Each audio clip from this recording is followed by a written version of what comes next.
I think what Max said to himself is that he realized, okay, I'm not going to win this championship, so I might as well express myself. I might as well absolutely torpedo George Russell. All this is building up, and then who passes him but his least favorite person on earth? He's told to let George Russell by. Lewis Hamilton got passed by a Sauber. Yep. He got passed by a Sauber. Nico Hülkenberg passed Lewis Hamilton in a Sauber for 5th place. I'm a red flag heavy hitter. I'm a mailman, baby. What's up, Vankers? Hello, Vankers. How's everybody doing? How are you doing? Are you feeling good? Because I'm feeling jacked up, dude. Of course, this is the Red Flags brought to you by BetMGM. We're going to be covering all things Spain, but mostly Max Verstappen and the craziness. Yeah, so let's get into it. I was asleep because that was shaping up to be the snoozerest race that ever snoozed. And then all of a sudden, Kimi Antonelli and that shitty-ass Mercedes engine crapped the bed again, and I said, oh, baby, do we got a race on our hands? Yeah, I mean, Max Verstappen is really just putting this season on his back when you think about it. He's constantly fucking everything up. Yeah. He's a constant spanner in the works, as they like to say. He's constantly not where he's supposed to be, and he's keeping everything interesting. I mean, could you imagine how screwed we would have been if we had to talk about, oh my God, well, Leclerc had an extra set of mediums, and that was really huge for the race, and the Red Bull went on the 3-stop, the 3-stop strategy, and all these intricate tire strategies that people were running, and this was a real heady race. Right. And then Max just dragged this thing right into the gutter where we live. Yes. And, saved us. And he was brilliant because how he's been throwing a spanner into the works so far is by being like, maybe it's not just the McLaren boys. Maybe I'm in this shit too. And then Spain rolls around. This is going to be the time where the McLaren, the flexi wing is going to absolutely level the playing field. McLaren comes out stronger than ever. I think what Max said to himself is that he realized, okay, I'm not going to win this championship, so I might as well express myself. I might as well express my frustration and absolutely torpedo George Russell after the most frustrating race of my life. I mean, he sealed his fate in terms of the championship today. He was like, see, I don't even think that that's true, because the irony is he could have beat Lando today. If the 3-stop was working, was interesting, and then if they just put him on old softs or just left him out. No, if they just fucking left him out, right, he would have been in first. Right. There would have been no DRS for the first lap or two. He's great on those restarts, usually when he's not on hards. And, Piastri, pass me at your fucking peril. Yeah, Lando, pass me at your fucking peril. Like, he would have been in the catbird seat. I think he would have finished second in this race. Definitely no worse than third. And the champion, I think that Red Bull fucking screwed him today, and he was angry. Right. And he's fucking angry at this fucking team that's bleeding talent. Right. He's watching Jonathan Wheatley. They lost Jonathan Wheatley. Sauber is all of a sudden amazing. They're fifth now. Yeah. I mean, to put him on the hard tire, that was like so first they put him on the hard tire. Great. This is the whole sequence of events. This is, you could, if you were in a court case, this is how you sort of track his psychology. They put him on the hard tire. He goes, "What the fuck tire is that?" He says something like, "What the fuck tire is that?" He goes, "What the fuck is this?" And then GP, like an idiot. I'm sorry, he's usually a smart guy, but like an idiot, he goes, "It's the hard tire, Max." Like, he obviously could see. Right. Like, he knows what color it is. He could see. He's like, yeah, I know, but why? He's like, it was the only option we had. It's like, no, your option was to stay out. Stay out. Let him give Max the fucking track position. Are you kidding me? Are you kidding me? I guess. You know, they would have had to tiptoe around him. I guess, earlier in the race, Lando was able to pass him easily, and we know that Lando can't pass Max easily. He was able to get by him. They would have had a huge tire advantage.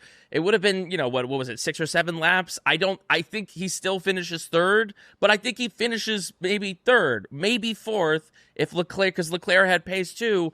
But the move of okay, I'm just going to torpedo George Russell was like, fuck it, give me the penalty. Like, that's not a guy who's playing for a championship. That's not a guy who is, wanting to win a championship. Because I think that he sees the tea leaves and sees that's not in the cards for me this year. So why not just torpedo George Russell when he pisses me off and when my strategists give me the bad, tires? I think he lost control. I think he lost control. I agree that he lost control, but within there is you know what? Fuck it. I can lose a little bit of control. Yeah, because it was just a perfect storm, because then Leclerc hits him. He feels aggrieved by Leclerc hitting him, or he feels like Leclerc hit him. Then George Russell overtakes him. Yep. He almost loses his life on the restart. I mean, he has that crazy snap. Yes. So he's already woo, I almost died just then because these fucking morons put me on the wrong tire. Now, what's interesting, what I'll say about the Red Bull strategy team is that, up until that point, they had been pitch perfect in the strategy. They pulled the undercut. The undercut worked. He undercut both Lando and Oscar. He had done a lot right. The team had done a lot right, but they had just, they didn't have any tires left. They're the thing to do is to bring him in. Obviously, that was the wrong choice, given that it's a restart, and the second he puts any type of pressure onto those tires, he's almost doing the fucking donuts. But, up until that point, they had been on it. Right, so terrible tire. Yeah. Almost lost his life on the restart. Yeah. Saves his own life on the tightrope. I mean, when they showed the replay, I'm like, oh my God, that was so violent. And gets hit by Leclerc, gets hit by Russell, then told to give the position back, which I don't think he should have had to give back. So, I mean, it's just by the way, this isn't an excuse, but it's just and the team, he's just been down on this team for a long time now. Right. His dad and his boss are fighting. There's this fucking power struggle that he all these guys are fucking struggling while the car sucks. It's not even like the car is good. So he's just all this is building up, and then who passes him but his least favorite person on earth? He's told to let George Russell by. His least favorite person on earth. Fucking right. George Russell, who did a move that is a Max Verstappen rule-approved move. I mean, it's been discussed in many ways that the current racing rules are really dictated by the way that Max was driving for all those years, and George Russell just kind of pulled a Max Verstappen on Max Verstappen. But he wasn't in control. And one thing I know about Max Verstappen is that Max Verstappen doesn't like it when people do Max Verstappen things on Max Verstappen. That's the one thing that he really will not allow, is when people pull a Max Verstappen move on him. But it was broken down on this guy. He does he is called lower lap time. He really he's this Australian guy, and he breaks down. He breaks down all the different rules and the way the guys go through the lines, the different lines the guys take. He gets really anal with it. But he showed the rules and regulations, and it's yes. Part of the rule is you got to have your front axle along the mirror. He was yes, that's true. His front axle was along the mirror, but you got to be under control. And he was George Russell was not under control. He had a big fucking wobble when he went in. So you can't just steam in completely crazy I guess, but that does Max not do that all the time? I'm confused. But the point is the FIA was like they took no action. They didn't say Max. But afterwards, Christian wasn't even fighting it. Really, he wasn't even like that was bullshit. Because they were because of what Max did. Because it's but Matt, we've seen Christian Horner fight no matter what bullshit Max pulls. Christian Horner is out there with the printouts and being like, no. Like, we've seen him defend him to the death, and after the race, he's like, yeah, there's a bit of this, because this is different, right? It's like you step on my toe, and then I take out a gun and I shoot you. It's like, well, look how he stepped on Matt's toe. Do you see? Look at the telemetry of how. Look at this picture. Brian stepped on Matt's toe. Like, it's kind of irrelevant. Do you know what I mean? Like, it doesn't really matter what George did. Max has made Max has made it irrelevant by doing what he did. So yeah, Christian says, no one's talking about what George did. Like, what George did was in the realm of normal. Right. Well, what Max Verstappen did is something that often happens with people, which is that, like, you are slighted in some way, and then you have, this is the larger you have a outsized reaction to your slight, and then no one gives a single fuck about the way in which you've been slighted, because you've been ouched more than you've been pinched, as they would say. So it's like everyone's now talking about the reaction, not the fact that, like, maybe Max had a case for that he shouldn't have been given the place back, which was shocking to me that Red Bull even told him to give the place back, because we've seen it time and time again that they never even do that. So, like, that was a shocking revelation. I couldn't believe they asked. I've never heard them ask him to give. They're like, yeah, we'll let the FIA make a decision, because usually the decision they make is never that bad. And in this case, Max was actually right. They didn't hit. They said no further action. Now, maybe they're playing the result, or maybe they saw what happened later and were like, "Holy shit!"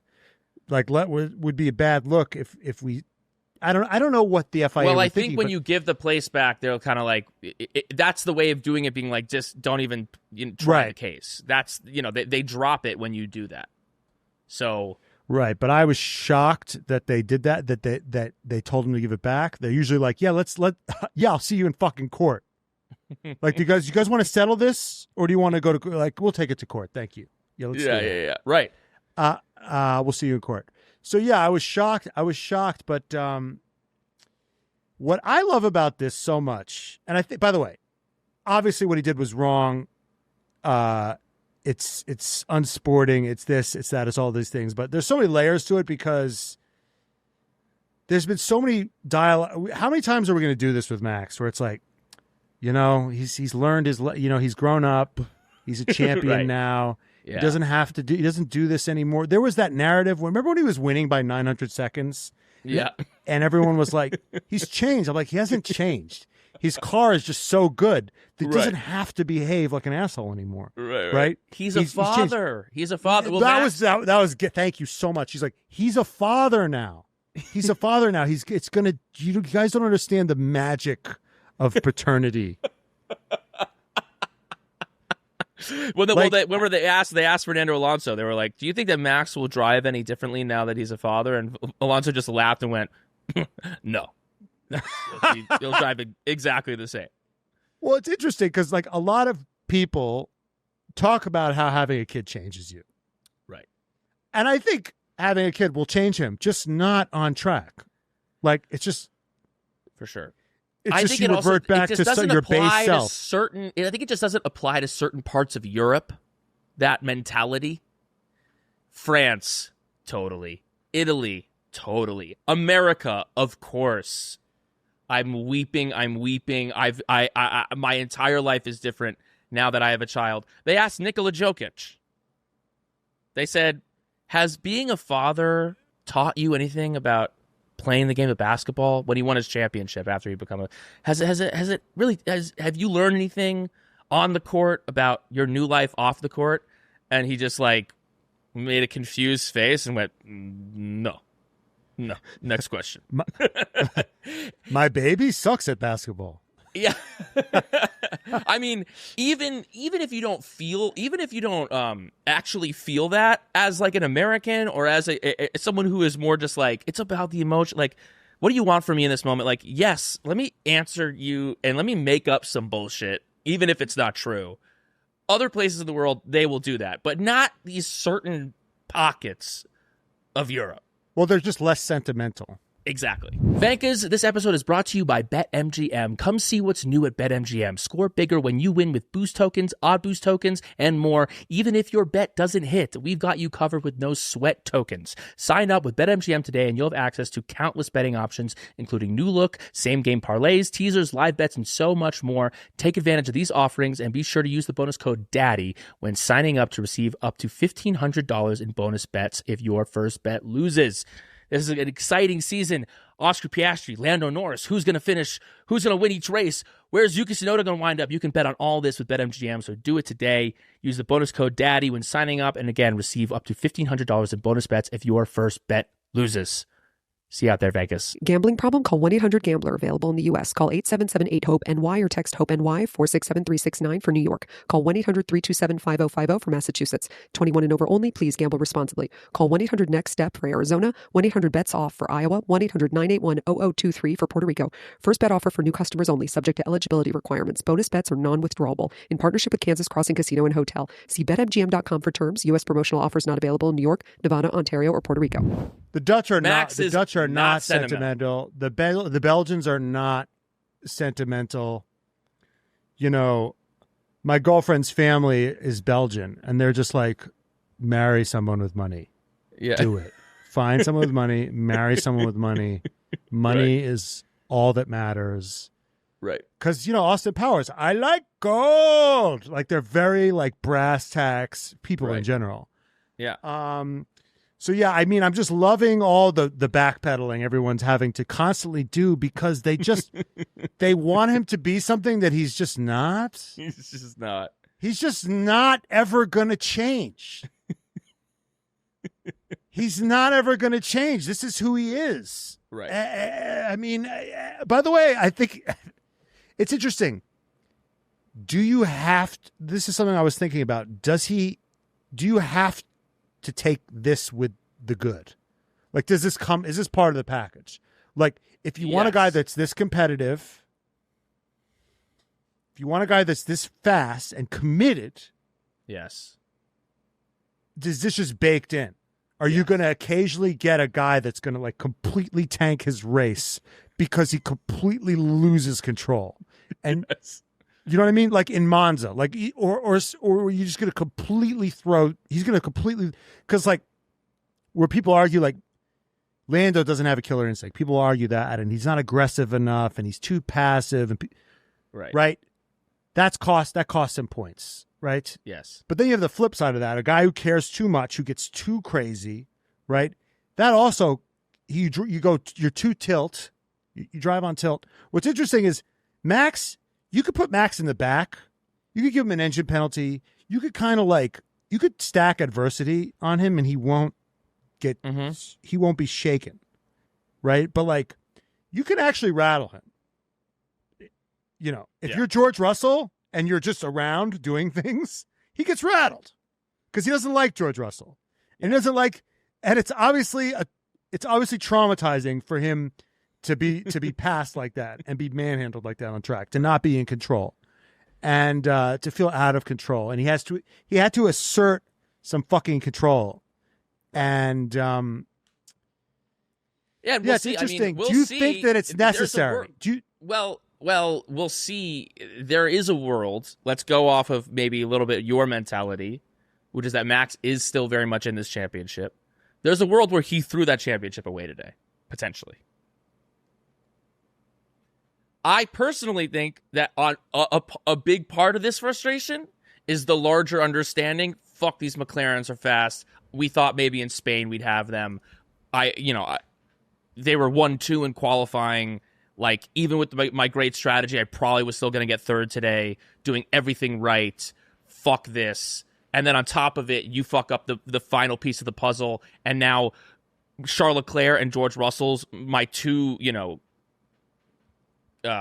contemporaries, one of whom I'm like friends with and one of whom I fucking hate, are now passing me. Like, yeah, that was all baked into the pie of him doing this. And, we'll see. I mean, if he, I think that there's a real world where he wins in Canada. Canada feels like it's a track that is very similar to the other tracks where he's performed well this year. Maybe there is a world where these, I mean, how many points did he lose today? Because he would have been fifth. So, like, how many points do you get for fifth? 10 points, and he got 1. So it was a 9-point. He lost 9 points. That's like potentially in a race that's this tight where he has to be pulling off miracles in order to be there. If he wants to keep that shit close, these 9 points might come back to haunt him. I personally don't think that they will, which is also why I think he acted out in this way, but they might. And in which case, it's even more damning, potentially. It's even more of like a fatal flaw of his that he actually could have won the championship had he not pulled this stunt. I just think as someone who, when you get angry, when it gets into your bones, when you're just like angry in your body, right? Like that long term, like, well, mathematically, what's this going to do for my long term championship? That starts to go out the window. You're not really thinking. I don't think he was necessarily thinking rationally at that point. He was of course, but I understand that concept. I understand that, but I think within that pie of why he was so angry is the fact that he knows this shit is slipping out of his hands. The larger he might have been, it's like, yeah, this was the thing that pushed him over the edge, but the real reason he's fucking pissed is because this car is not really one that's going to take him to the promised land. That's like the real frustration. Right. So you think if he was 2 points behind Piastri, you could do anything to him and he wouldn't snap? That's the question. I think that he would snap. I don't think he would snap like that. I think that it would be. I think it would be different. I do. I think that like. Really? Yeah, I do. I think it's interesting because it's like we saw him snap in 2021 in Italy I think it was Monza, but it was against Hamilton. So it's like, yeah, we both crashed. It's fine. That's calculated. Like, that's calculated risk there. Yeah. Right. And he had a fucked up race. He had like he had reasons that day to be mad. They were both out of position. Right. But he didn't take it out on the wrong guy. Like it's like he wouldn't have crashed. It's like he's not going to knock himself and George Russell out of the race. He's going to knock himself and the other championship leader out of the race. Yeah. So yeah, that makes sense. I hear what you're saying. But we'll see. I mean, who knows? Maybe they do have upgrades, and he really is in that championship fight. But what today felt like on the macro scale with regards to the season is that it really is. It's the McLaren boys. They're going to trade, seemingly. It would be nice if there was a little bit of drama between the two of them. Max Verstappen has been getting in the way of said drama on that opening lap, being like, yeah, pick Lando's pocket. Now, and then it's just like, okay, well, then there's no way that Lando's winning this race now. There's going to be no fight with the McLaren boys. Max is going to make this race entertaining in other ways. That's what he does. Yeah, and I think we saw the best of Max today and the worst of Max. I think we saw the full sort of package of him. Yeah. The yin and the yang, the good and the bad, and it's interesting because Schumacher did shit like this. Senna did shit like this. Prost did. Well, Senna was did shit like this out of passion. I think Schumacher did it out of passion too. I think passion and at times calculation. He miscalculated, but I think he thought he was going to get away with shit that he wasn't ultimately able to get away with.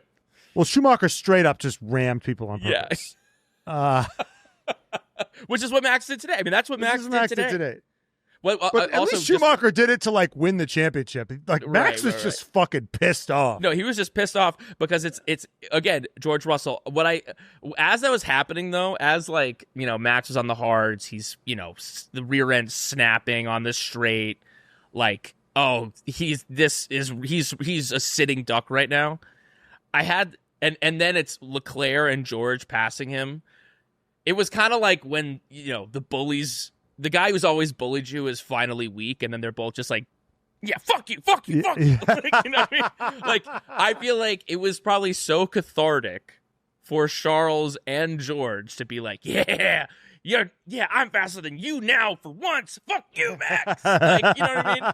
Like, I feel like they were getting off on it. Yeah.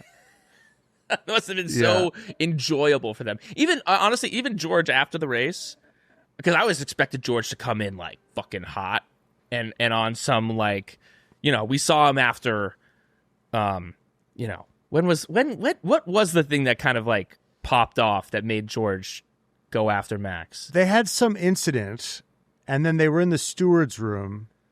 Right. And Max was pissed because George was, like, trying. Yes. Because I think Gunther gave us great insight into this. Gunther was saying that usually when you're a driver, you don't speak in these things. You just kind of stand there and you listen. Right. And you kind of let your representatives, like your people from do the talking. Your respective teams, do all the talking. And you just sit there and you don't really say anything. But I think what Gunther was saying is what Max was upset was that, like, George was, like, really prosecuting the case against Max. Right. And Max was pissed off because Max is like, why the fuck are you trying to fuck me like this? Right. Now, what's interesting, and I think, Daddy Muhammad texted this, which I think was interesting, is, when Max had that incident, when Lewis impeded Max, wasn't Lewis's fault. They didn't tell him in Monaco that Max was in Monaco. Yeah. What did Max do? He went, like, right over to Lewis, man to man, like, what, like, and they just kind of, you saw them, they just kind of were talking about it. Right. I'm sure Lewis said, "Hey, man, I'm really sorry. The team didn't tell me. My bad." And I think that was probably, like, how Max sees it in his mind. Like, that's the end of it. So, like, to go to the stewards. Right. George is playing, like, the refs. George is going to Max's agent. It's like when it's like you go to someone's agent before you go to them personally. Hey, I want to fire you.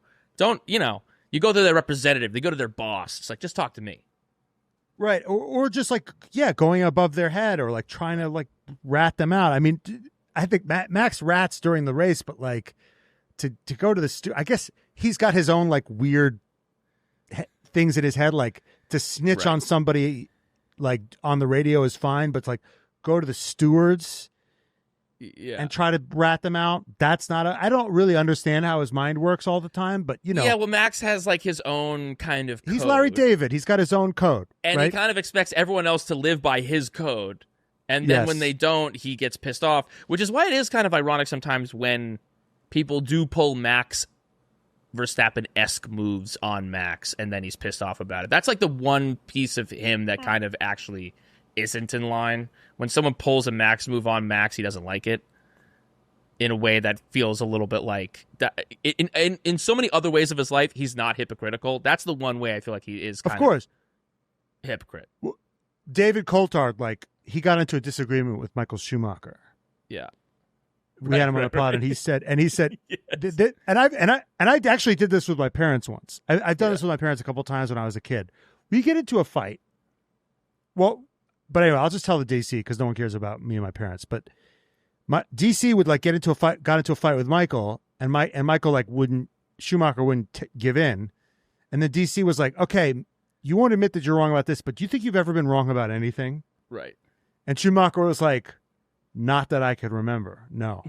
So it's like these guys, and when Schumacher, there was a moment where I think it might have been that moment where, like, him and DC had that collision, and he was, like, going to, or it was like when he hit, I think it was when he hit Villeneuve on purpose, or when he turned into Villeneuve. It was like he thought in his head that Villeneuve hit him. Right. And it was only when he, like, saw the video that he realized what he had done. Like, these guys are so fucking psycho that they actually think that they're the victim in a lot of these things. It's like they're that delusional. Like, you have to be that delusional to be great. Yeah. Right. I mean, I wonder if there's, like, studies about, like, people with higher persecution complexes are more successful. I mean, Jordan thought the whole world was against him.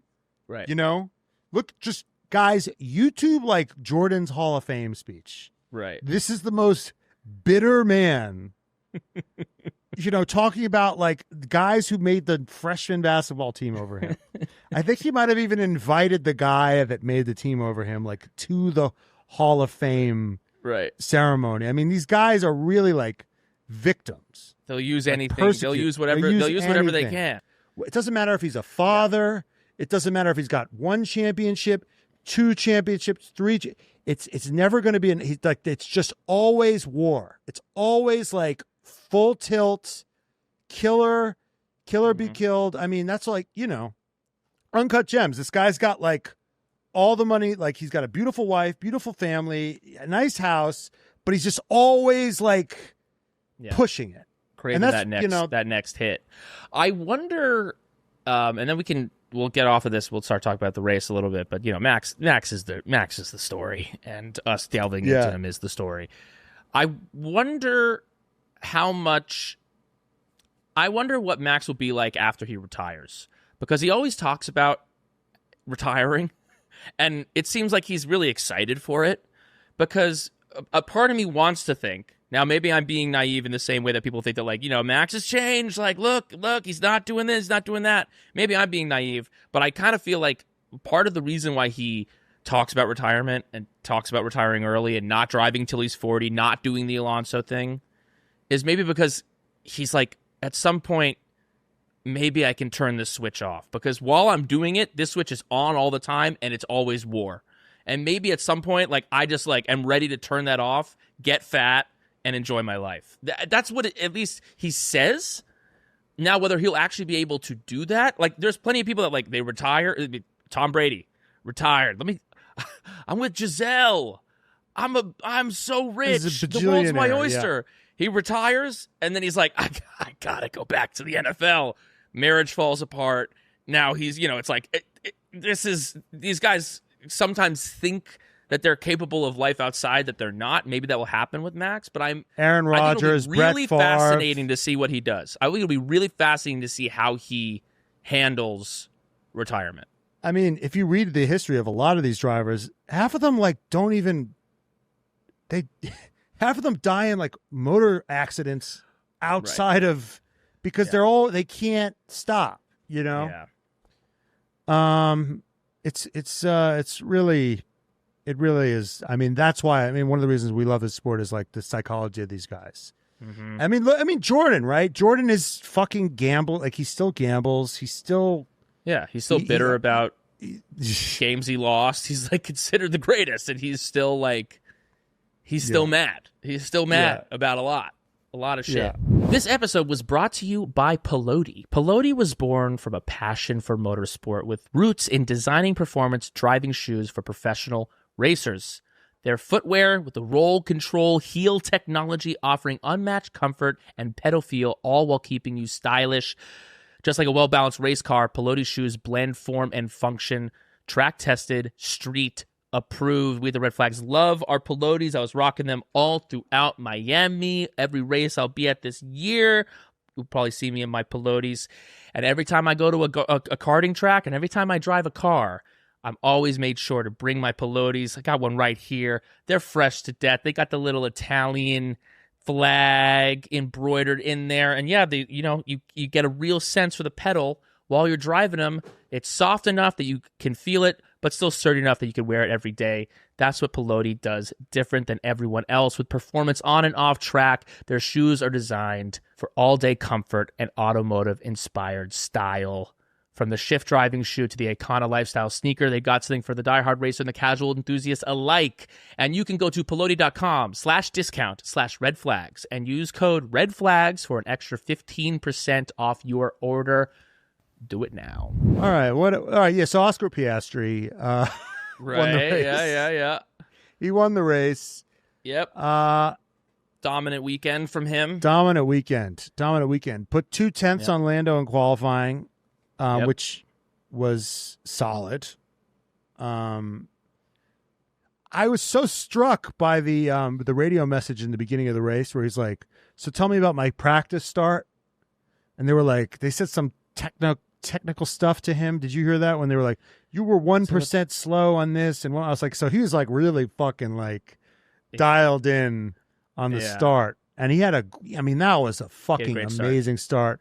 And then Lando, it's just like, okay, just come on, man, like don't lose.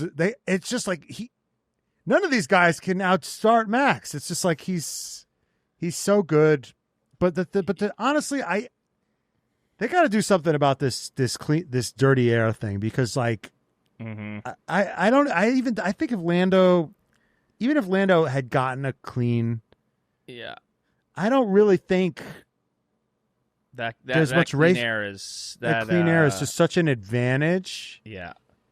That unless Lando did some crazy strategy or Oscar made a mistake or didn't manage his tires properly, I really think it's tough. Yeah. To really get good racing between these two guys, but at some point, are we gonna see it?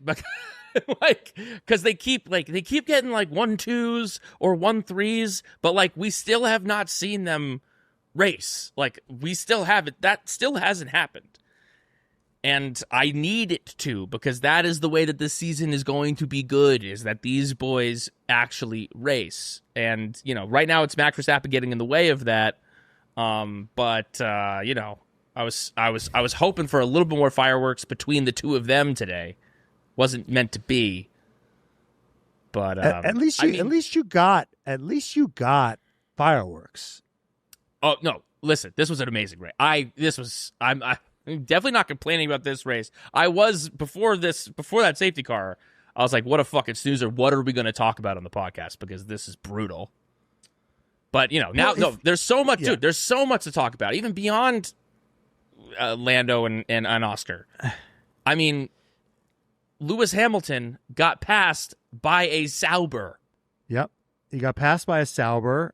And what's so Hulkenberg passed Lewis Hamilton in a Sauber for 5th place. Yeah, it's. I mean, who knew that like getting actually knocked out in Q2 was the thing to do, right? And having like these new tires, these fresh tires, and I mean, when we did our Patreon review, when we did our quality review for Patreon, we were like, oh, Lewis outqualified Charles. Isn't that great? And I guess the intel was actually, well, Charles was like, well, I'm gonna just punt. He did a really ballsy thing. He's like, I'm just gonna punt on my quality today, and I'm gonna save my tires for the race, which turned out to be really smart. Right. And redounded to his benefit. And I don't think, it's interesting. It's like the first time I could think of like where Charles has done like a George Russell, Carlos Sainz, big brain sort of move. And I think that this is, and I guess it's easier to do when you're not fucking really racing for anything. You could take flyers, but I think this is good experience. And I think that was like, I think the one thing missing from his toolkit is like the ability to think for himself. Right. Yeah. If he can do that, I think that's like maybe the last piece of the puzzle for him specifically. And I think that was the one edge Carlos Sainz had on him was like, when you're at Ferrari, you're a little bit in college, let's say. You gotta manage on your own a little more. Right. So I was really heartened by that. That's Did you see in the cool down room when Charles was like, they were talking about Hulkenberg? They're like, Hulkenberg got 5th, and they're all like, yeah, he did. And then Charles goes, yeah, I think he passed. And then he like stopped and like kind of looked towards the camera and was like, never mind, I'm not going to say anything.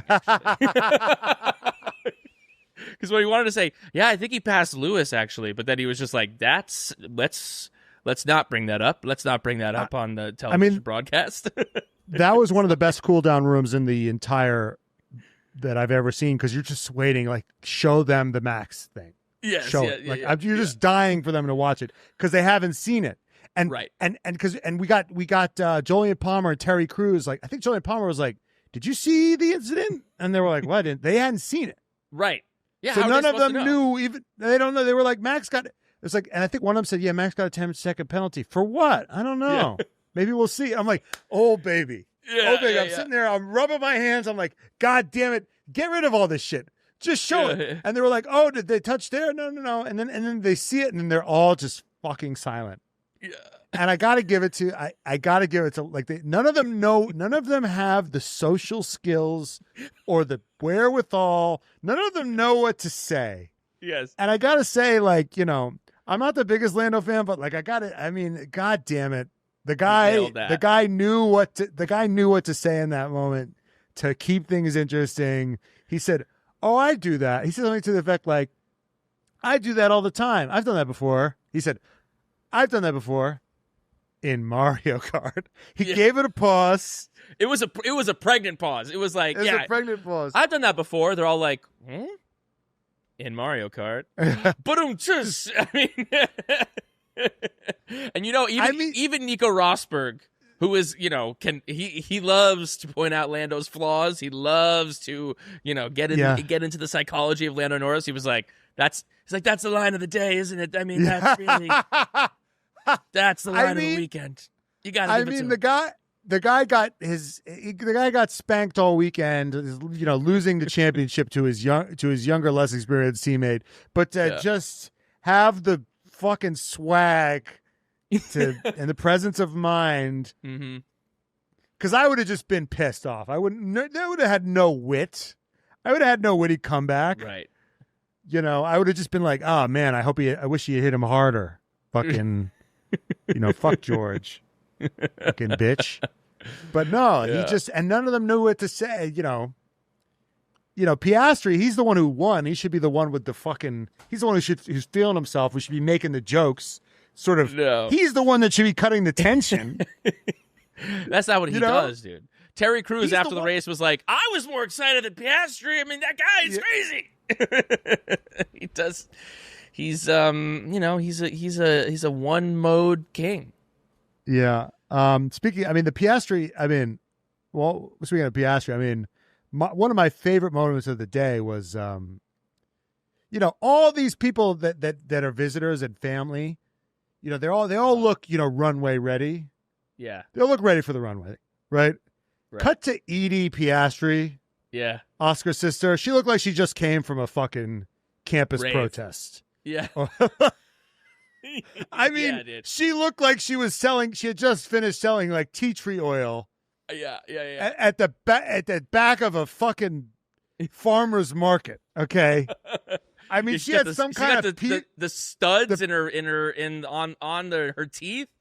I've never seen a piercing like that before. I was like, is this like some pop star that I'm not aware of? Like, I was like, that must be a famous person, right? Like, that must be. She like, is a famous person. Then you are rock correct. Star. That must be like some kind of like, you know, in the Billie Eilish kind of like grunge, like up and coming pop star. No, it's just she's the fourth member of Boy Genius, actually. Yeah.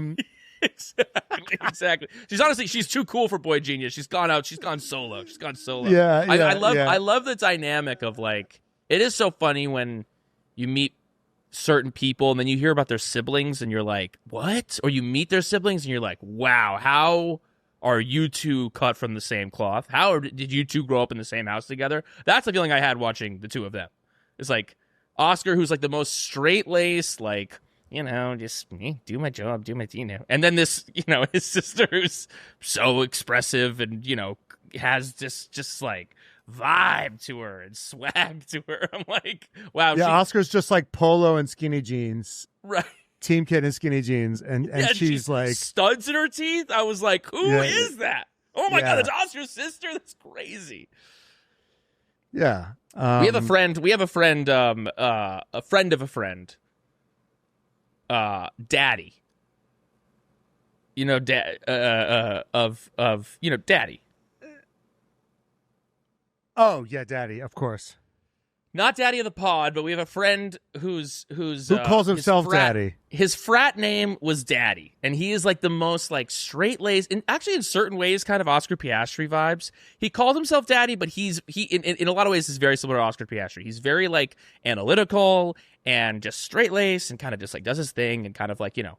And then he was talking to me about his family, and he's like, "Oh yeah, like well my entire family's vegan and." You know, they're all like hippies and they all like smoke crazy. Like, yeah, my parents smoke weed and, you know, they go to festivals. And I was like, he was telling me about this. I was like, I cannot believe that this kid came from like a 1960s, like burn it all down household. Right. Because when you want to rebel, that's the only way you can go. Exactly. The only way you could go is become a fucking Reaganite, you know? You don't realize that is actually the rebellion. These are the rebellious children he's actually the rebel. Progressive families. Is you're actually like a straight-laced dude. When you're Oscar Piastri and your mother's a homeopath, yeah, like the only way you can go is like analytical race driver. Yeah. You know what I mean? He's actually that's what we realized. He's actually the rock. He's the rebel. The rock star. Exactly. He's actually the rock star. He's the black sheep of the family, not the one. Not right. Not. I mean, I thought she was gonna rip a bull like right in the shot, and do a fucking reading from the vagina monologues. Like that's what I thought was gonna happen. Right. Ugh, what a family! What a sitcom! Yeah, perfect. What a beautiful. sitcom! Oh, God. It seems like Hattie's kind of like right in the middle. You know what I mean? Hattie's kind of like, she's got the tats, but she's also kind of more like, she likes K-pop. She's very like kind of, that. There's a kind of clean cutness to the K-pop and to her aesthetic, her TikTok. It's very like kind of like, so she feels like she's actually like right in the middle of the spectrum.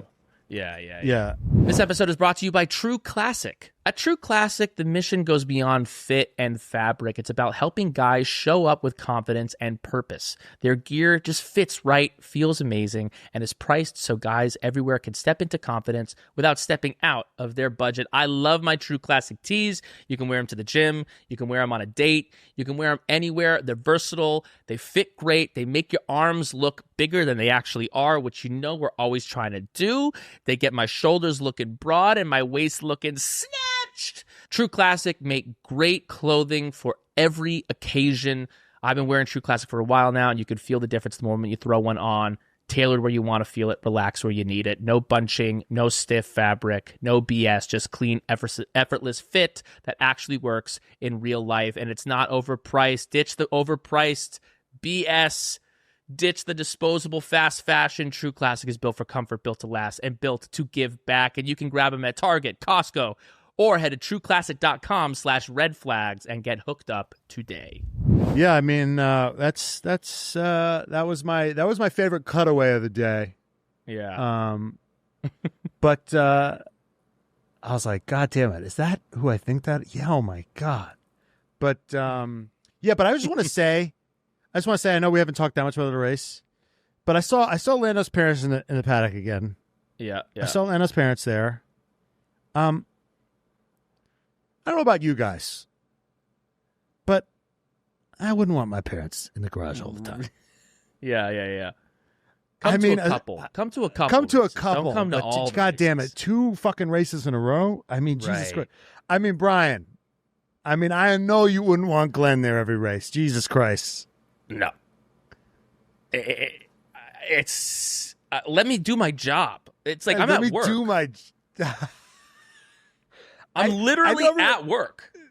I mean, the people that are going to come in the comments that say, "Oh, you guys, you don't want parents supporting you. It's a beautiful thing," are the same fucking people that said having Lily was going to change fucking Max. So shut the fuck up, okay? Shut the fuck up. Parenthood is this beautiful thing. It's like also boundaries are also beautiful as well. Mm-hmm. Boundaries are also beautiful. Speak on it, my mental health king. That's right. Yeah.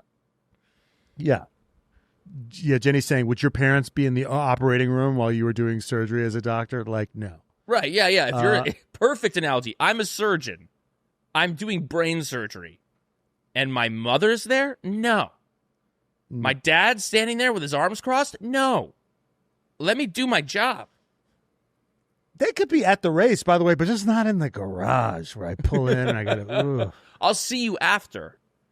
It's like when you do a show, Brian. It's like, do you want your parents in the fucking green room? No, it's always like a whole. Okay, you're gonna get. You have to worry about them going to the. Okay, I set aside tickets for you. Blah blah blah. Yeah, every show they go to every show. He's a man. He's a man now. Let him be a man. Let him be a man. But yeah, so what should we? Carlos Sainz Sr. Carlos Sainz Sr. Not always at the races. He could be. Yeah, he's very well could be. But busy, he's not. He's busy mounting a fucking doomed campaign. But, in terms of the what feels like the if we were going to rank the fathers, S tier, probably Carlos Sainz Sr. No, dude. Are you kidding me? S tier is Lawrence Stroll. I guess Well, he didn't get him. He got him a bad surgeon, dude. I thought this doesn't happen to billionaire Jews that you have to do another surgery because your surgeon fucked it up. That was shocking to me. To me. I mean, I was like, complications with his surgery. Are you kidding me? This is a massive failure. This is a big PR hit for Jews and their surgeon, for Jewish doctors. Yeah. for Jews and their doctor recommendations. Jews usually have a good doctor rec. I think if my dad made the wrist recommendation, the surgeon recommendation, I think Lance would be in that fucking car. That's right. Dude, remember when he was yeah. Remember when he was talking to Danny Rick after he broke his hand?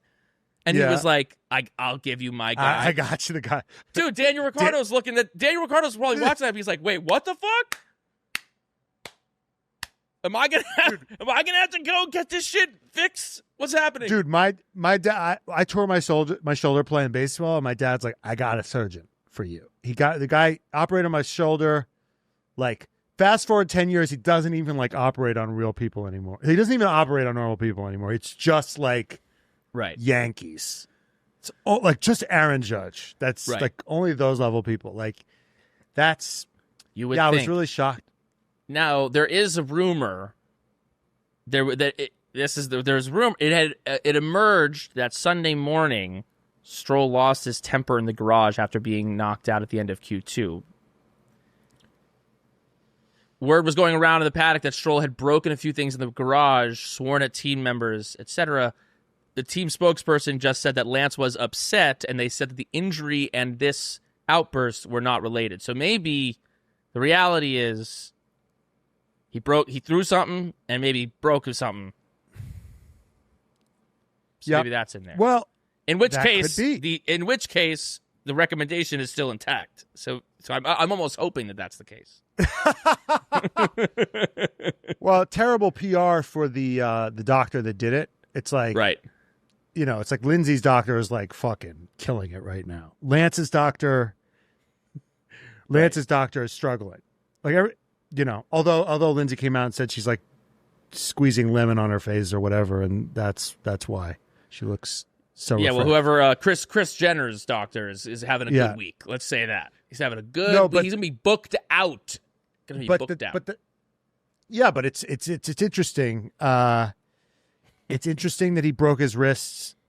We saw him. Remember when he freaked out and shoved his trainer? Yeah. I mean, we know he's got a temper. It's interesting. It's interesting that we got these two drivers that have tempers, Max Verstappen and Lance Stroll, on the opposite ends of the spectrum. Right. And all the great drivers have tempers. A lot of the great drivers have fiery tempers. Yep. But you could also not suck and have a bad temper as well. That's also possible. It's not. The one doesn't necessarily equal the other. But back to ranking the dads. If we're doing job security, getting your son managing your son into a good job security, Lawrence is S tier. If we're talking, right. What are we talking about? Yeah, but that's by default. It's if we're preparing him to be a champion, Yas is S tier. If we're talking balance, Right. Carlos is S tier. That's what I was talking about. What I was discussing, because we were talking about Lando's parents don't need to be at every. Do you need to be at every race? Can you let At what point is there that finding that balance? When do I push? When do I pull back? We know that Sainz Sr. can be a psycho. There's a reason that he and Jos Verstappen fucking hate each other. I mean, this week he came out and said like, yeah, well, Red Bull wasn't really an option, and I think we all know why, because our dads fucking hate each other. Well, but there was also like, because that would have been a fucking problem. It's like, dude, why don't you beat Albon? Just beat Albon. I think we know why. Because I just got too much pace. Just got too much pace. It's like, dude, you think Max is losing one iota of sleep? Like, you can't even beat the guy that Max fucking rinsed 3 years ago. Like, shut up. But no, I agree that was probably one of the reasons they didn't hire Carlos. I think what he was implying with that was, I mean, it was probably that was not in there, but I think he was referring to the fact that their dads hate each other. We all know why. I was so good that Jos didn't like it. Jos didn't like that someone was trying to overtake the sun. Didn't want couldn't handle a piece of the kid. Yeah. No, but yeah. Should we let's do our awards. Hottest moment of the day. Dude, I think it's all of those sexy passes that Alonso did. Alonso, first points of the year. Hasn't scored a point this year. He ran himself off the track at one point. Wild. We've now seen that a couple times. He was inspecting the gravel. Yeah, he was inspecting the gravel. So Alonso's inspecting gravel, just making sure that it's safe. He's surveying his Spanish kingdom. Gets back on track, and like every time they showed an Alonso pass, I was like, where the fuck is he passing? Yeah, it was like we're on the outside. Yeah. He was feeling himself. And got the first points of the year. Lance not in the race at all. And on the home Grand Prix. And Carlos Sainz, other homeboy, kind of nowhere today. The Williams in general was kind of nowhere today. I'm so lost about those the bottom five. I'm like, who is I'm just like, I don't even know who sucks anymore. It's like Alpine's in last now. I'm like, they get into Q3 every week. How are they in last right now? Yeah. I know. It's like really hard because it used to be like, okay, these two teams are the worst. These two teams are the next worst. Yeah. Now it's like, honestly, this bottom five group is harder to predict. Because remember the other week we're like, Williams is back. Like this week it was like, fucking Williams sucks. Albon, they just quit. They were like, we're not putting another wing on. We just put a wing. I just bought you a new wing. Yeah. I remember when I was a kid, I lost my gloves. Mm-hmm. I remember I lost my gloves. My parents were like, well, we just got no more gloves. Yeah. You stick your hands in your pockets. You don't have gloves now. You stick your hand in your pockets. That's called consequences. That's called consequences, right? It's called consequences. Yeah. No, you don't get to finish the race. We're not putting a third wing on your car for it to get broken off. No. Yeah. What do you think? We're made of money? I don't think so. Yeah. No. I mean, I still think that this was like an outlier a little bit for the Williams, just in terms of like they knew they kind of came in. They're like, we're gonna suck here, and they did. They did suck there. Yeah, but isn't this like the track that's like indicative of all other tracks? And if Sauber brought it, didn't Sauber bring an upgrade? I think, and like Jonathan Wheatley's finally like their pit stops are looking good. Like, yes, because Sauber was not necessarily slow; they were sucking at the little things. And now, if Jonathan Wheatley comes in, cracking his little whip, that silver fox coming in, being maybe daddy of the day, Jonathan Wheatley. Ian Hulk, maybe double daddy of the day. Daddy of the day. Jesus Christ. He was feeling himself after the race. I think he had joked at one point about them getting a podium. He was like, "We're gonna be good. We're gonna be good. Maybe we'll get a podium." Could have been you, Carlos Sainz, but you playing. Yeah. This could be you. but you are playing. Yeah, who else could potentially be Daddy of the Day? Maybe an honorary Daddy of the Day to Nico Rosberg? I mean, the guy is one of my favorite people to ever live. Well, I mean, there was one moment where, like, the way he shits on people is just, like, wild. It's wild. Like, when Lewis Hamilton was, like, coming out and was like, oh, you put these on? These tires are the ones you put on? Or was something like, Lewis was not happy with his tires. And there then were a few, he was like, he was like, these are the tires. This is that strategy. This is what we do. And Nico's like, that's not how you talk to your driver. Right. That what you got to do is you got to say, this is what you say. You go, listen, Lewis, like, you know, mediums are the ideal tire, like big push here. Like we got it on the undercut. You got to, they're like, they're not simpatico right now. Like just really Lewis feeds incisive. off of positivity. Lewis feeds off of like some people are fueled by hatred. I think Lewis is fueled by like, I can do it. Like I could do anything. Like I believe in myself. Max Verstappen is fueled by like, fuck everyone. Everyone's against us. Hate you. Everyone's against me, and it's my job to just do what should be happening all the time, which is me winning. But you know, these are different strokes for different folks. This is how different people operate. And yeah, he was saying after he came back out on the meeting, it's like, what he should really be saying to Lewis is like, we can do this, Lewis. Like you got it. Like everything's in your control, man. Like really, you could do it. That's so good, Brian. Have you been working, Brian? Have you been working? Have you been like fucking? Dude, I've had him on my TV for 2 straight days. I'm absorbing the man. I love. Have you been like taxi driver, like in the mirror, like you talking to me, Nico Rosberg? It was great. Can you do you talking to me? Can you do you talking to me in Nico Rosberg voice, please? You talking to me? I mean, there's no one else here. He must be talking to me. Dude, but because Nico will do that, right? That was the positive side of like, here's where Lewis's engineer is fucking up. But what Nico's also brilliant at is just like jumping straight to the like twisting petty, the knife, emotional like side of all these guys and being like, oh, like when they made Charles and Lewis swap positions. And he was must just be like, devastating. That'll just be so devastating for Lewis. I mean, really. Like, Lewis, 7-time world champion, the greatest of all time, giving up the place to his younger teammate. Wow, that'll be hard for him to hear. Horrible, devastating, awful. He's getting passed by a Sauber. Wow, he will be absolutely apoplectic after this race. No one will want to speak to him. That's horrible for Lewis to hear. You know what I love? You know what I love about him is that he's got more technical knowledge in his like little finger than most people, but he's kind of one of us. Like he lives for all of the personal drama, emotion. He lives for that. It's that he's telling you exactly the emotions that these guys are feeling.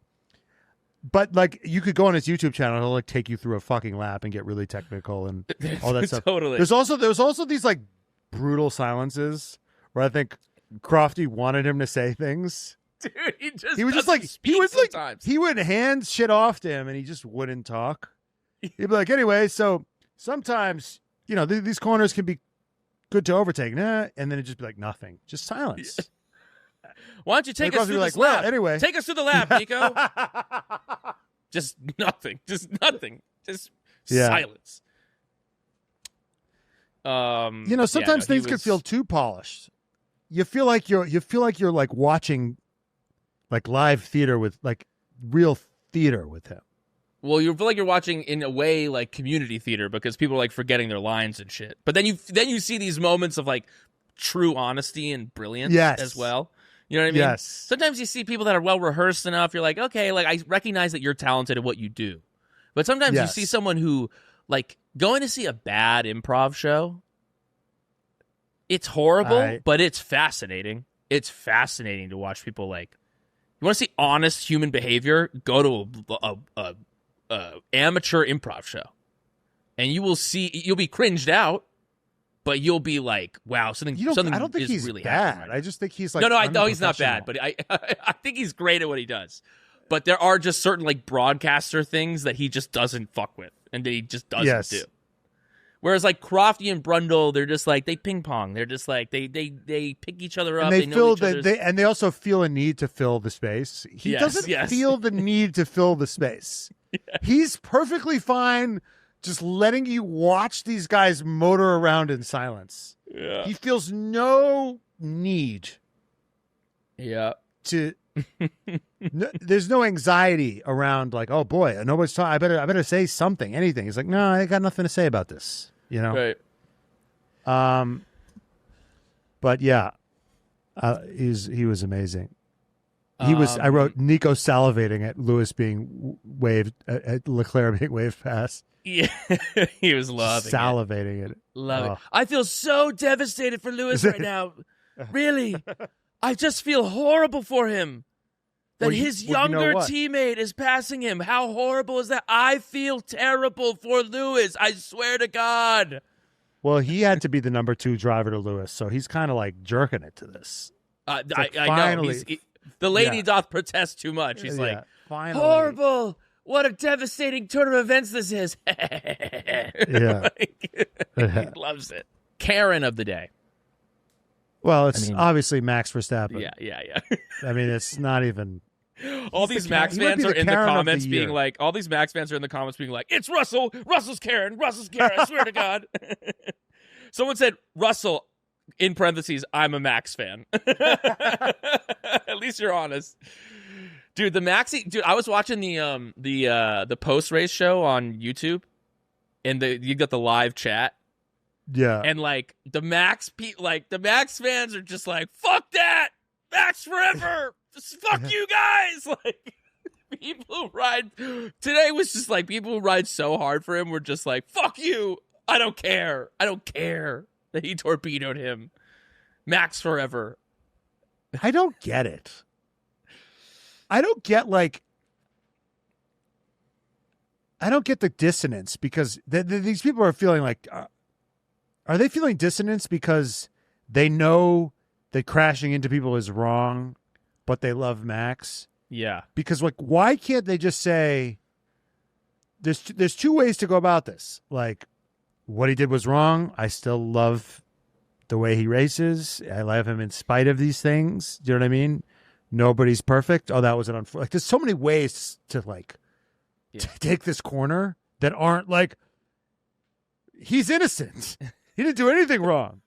British bias, right? There's so many ways as a Max fan. I like Max, but like that was stupid. Right. He shouldn't have done that. But it's also iconic. It's a troll. It's like people are like they know they're gonna get a rise out of people. They like, you know. I think that's most of what it is. Anyone who's like saying that kind of shit online is just like, you know, they're trolling. You don't think there are certain people that honestly that are like so invested in Max that they think that there are people out there that think that Max is not a dirty driver. that those people don't exist, Ryan?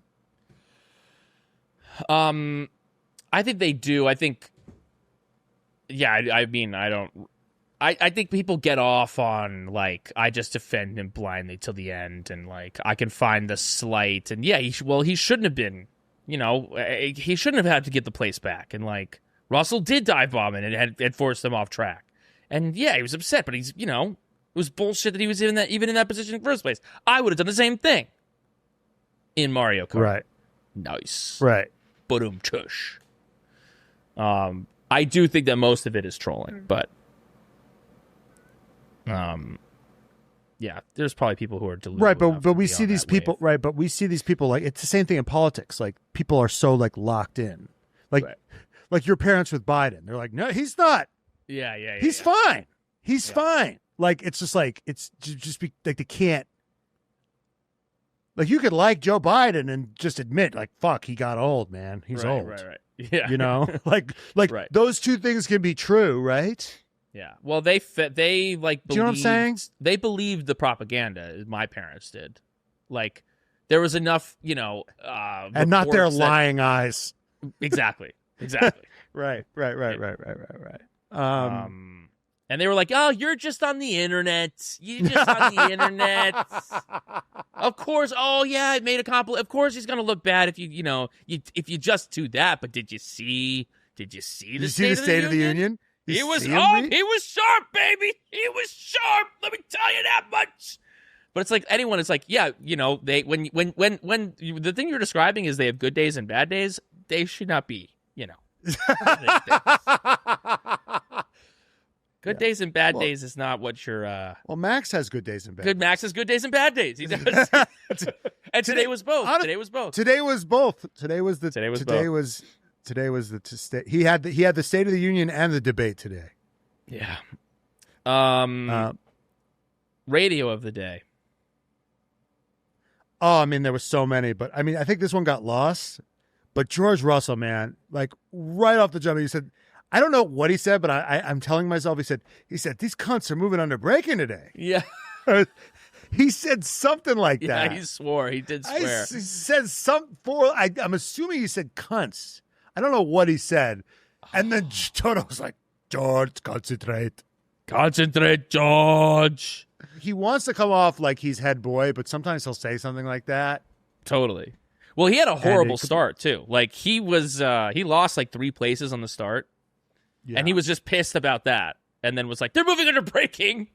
And it's just like, you're mad about that you just fucked that up. Yeah.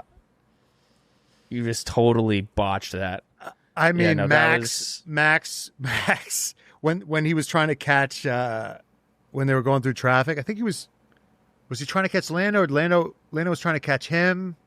Yeah. Do you remember this? And there was like Lawson and Barron. Oh, were, that was beautiful. Battling. That totally helped Max. That it was Lawson against Behrman, and they were like, battling tangling in their own, for 11th and 12th or something. Dude, it's like it's like in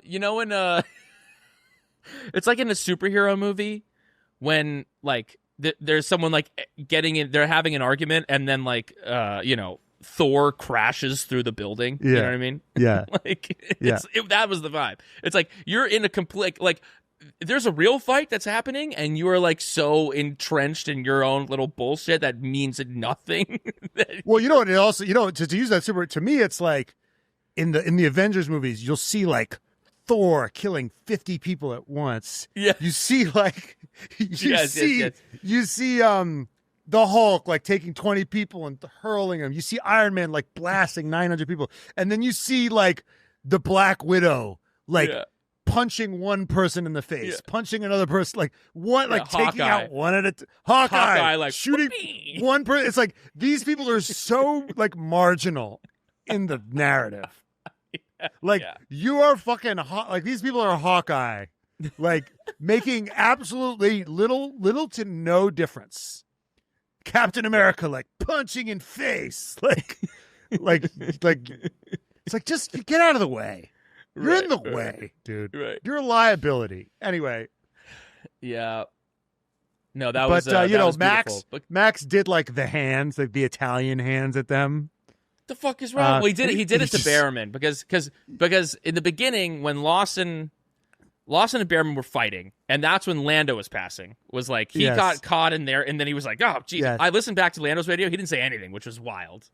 I was like, how is he not bitching about this? Which I think is, maybe a little bit of growth from him. I would have expected because he's running his own race. He's running his own race. He's where he's comfortable. Anyway, that happens, and that's when Max like makes up the distance, and then Lawson like you could see when Lawson realized that like what he had done, whether they told him or they just like saw that Max was in his rears. And then all of a sudden, he just he almost crashed on the straight getting out of Max's way. I mean, he almost just full shunted. Same with Yuki. Yuki was in his fucking way too. And Yuki was like, oh, shit. Sorry, Dad. I got one job. But anyway, yeah. And then Behrman, but then where Max was mad was because then Behrman kind of like didn't let him through and kind of like made it a little bit harder for him. So Max probably made up like 3-4 seconds in the first part of it, but he could have like ridden right on Lando's ass had Behrman not like done that extra bit. So then he was like flashing the thing to Behrman. I was like, yeah, but if this whole thing, you'd be 4 seconds behind anyway, baby. Now you're 2. Yeah, but he said, "Fucking idiots." Fucking idiots.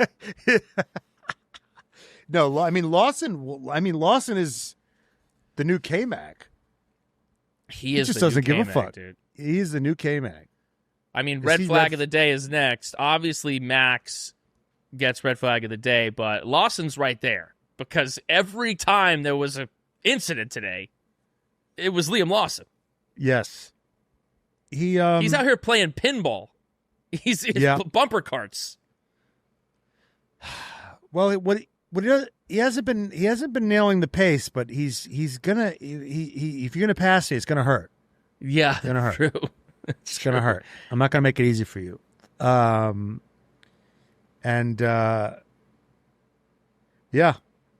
it's tough because I actually I like Lawson, but I also like Hadjar. Did you see they did slang with the water? They did slang with the water in their mouths. Who did? So they had Isaac Hadjar reading New Zealand Kiwi slang.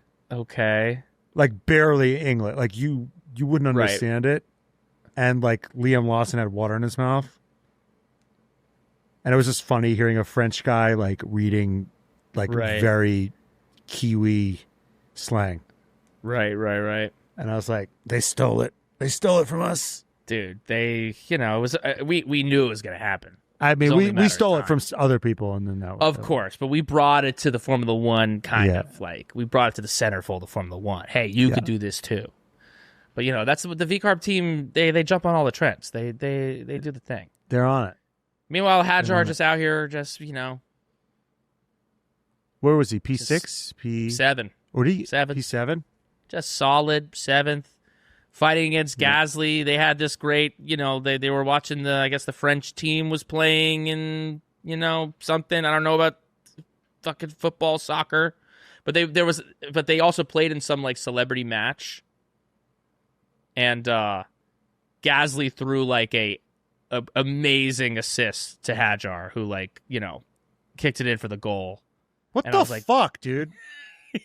He's cheating on Yuki, dude. Yeah, a new little Visa Cash App friend.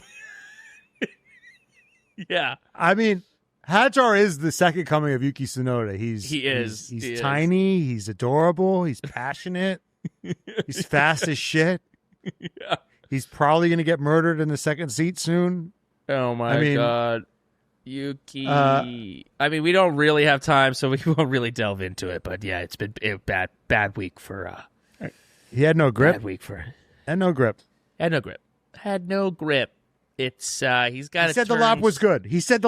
I mean, what do you want from him? He said the lap was good. Yeah, he's got 20. He's got to turn some stuff around. Otherwise, I fear that he will not be in the sport next year, which will be devastating. Devastating for the business. Bad, very bad for business. Very bad. We will be in worse financial shape than he will be. Much worse. I mean, the knock-on effect, like he'll get a cold, we will die of pneumonia. That's right. Is the truth. Yeah. They say like recessions, like, this country gets the big country gets the cold, like the little countries get the flu. Yeah. He's like America and we're like Slovenia, just fucking like our entire economy is now fucked. Yeah, we're just like, what? Why are we getting taxed? Why are we getting the fucking the tariffs? What the? We're the island with the penguins. Like, no, fuck. We're completely screwed now. Or we're the small business. We're the small business that's just like it's trying to import wine. It's like, well, now I just don't have a business because I sell Italian and French wine. So what am I supposed to do? All right. Fuck, marry, kill this podium. Same as last week. Just different. Marrying order. Lando. Oh. He made me laugh. He was the best performer in the cool down room today. Oh yeah. He was he was charming you. He charmed me. He had the chat. He had good chat. Well, because you know what it was? I was like, he had good battle, babes. You know what it was? I was like, I need their reaction. I need their reaction to this. And then it was like they were all too PR. None of them had the fucking riz to give me a reaction. And then Lando gave me what I wanted. Yeah. So as a reward, he gets to marry me. Yes. And I'm fucking Oscar Piastri. And then I'm putting Leclerc out of his misery. Yeah. I'm going to marry Oscar because I just want to be in that family, dude. They're just, you never know what you're going to get with that Piastri family, Get the studs in the teeth, K-pop, podcaster. I just got to be in there. Then I'll fuck Lando for the battle because he's got good shot, and then I'll kill Leclerc. Oscar's a tough crowd, though. I mean, when he wins, he was more talkative today, but I think he's getting more comfortable. Mm-hmm.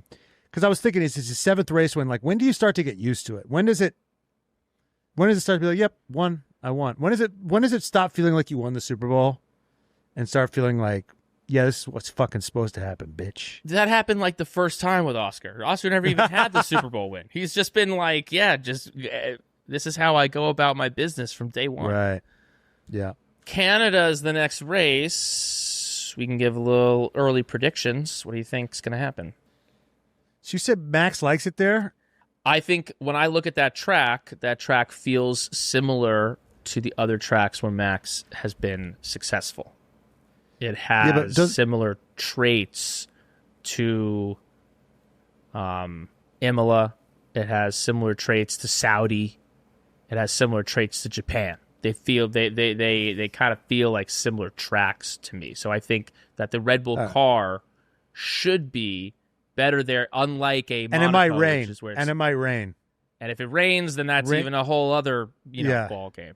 But it kind of has a little bit of it's got a few more slow corners than like a Saudi, but it's high speed, and it's a street track. So that's Saudi's high speed street track. So I think there's a world where Max could take that. So I think that he will definitely be on the podium. Whether he'll win or not, I don't know. Maybe the McLarens, you can never count out the McLaren boys, but I would give Max a solid chance at winning that race. Max, Oscar, Lando. I think it's going to be Max, Lando, Oscar. And that's that. Okay, Vankas. We got Vanka Hours coming out on Wednesday. Make sure that you are subscribed wherever you are listening. We're top 12. We're 11th on the sports podcast on Spotify right now, dude. We're 190th on the entirety of every podcast on Spotify. So if you're listening on Spotify, we have the video on Spotify. So if you're watching on YouTube or listen on Apple Podcasts, if you want the full experience, you can also go over to Spotify, see our beautiful faces. Until next time, Vankas. Goodbye, Vankas. But before we do that, we got to thank our daddies of the pod. We got to thank Kayla, Robin, Jordan Texera, Jay Lingle, Spencer Grieve, Javier Mera, Sheila Valeri, Chandler, Ali Santana, Carla Carlo, Kimberly, Huelin, Alonso of My Face 69, Donya Denad, Deadbeat Daddy Muhammad, Jimmy, Kimmy, sponsored by Mommy of the Pod, Hollister 584, Delusional Science Fan, Kat, Future Dog Tour Dion, Steph Grossi, JB Fresh, Laura, Emily Gillenwater, Cody Hull is my F1 daddy, Branch W, Keep Up the Science Hate, Hunter Scruggs, Salmonella Mozzarella, I'm a Leclerc fan and yes it hurts, Jay Kess, George Russell is evil Peter Parker from Spider-Man 3. Matt Edwards is always right. I wish I was Max and Danny's love child. Delaney Andrews, Henry Caskey, Miles Lewis Alexander, The Real Toto Wolf, Meggie B, Kaylee Breyer, Eva the Y, Aaron Fiber, Devin, a.k.a. the future Dr. Sullivan's PA, Courtney Frazier, Yuki Sonoda's other mother. Jenny is the reason I am a daddy. Megan, Aaron, Pineapple the Y, Matt has a secret boner for Carlos Sainz. Unfortunately, it's Gary. Carolina, my name is AJ and fuck the HOA. K-Mac and fuck smash my door any day. The official F1 race program and its executive editor, Sarah. I got tickled by the Tifosi. Hey, Jet, good luck out there. Allison Sane. Zhuge, F1 Dude Company, Trent Slickman, Code Brown Sonoda, Jerome Ferreira, Colapinto is a fraud, Aaron, Shahid, Jeans Rockstar, Chohun, Shake and Bake, Catalick My Balls, Stay Fierce, Charlotte Claire, Truth Bringer, and the newest daddy, Mama Burns. Of course, our honorary daddy this week, every week, Nicole Piastri, the mother of these wildly different children. If you want to become a daddy of the pod, go to patreon.com/TRFpod and join the resistance today.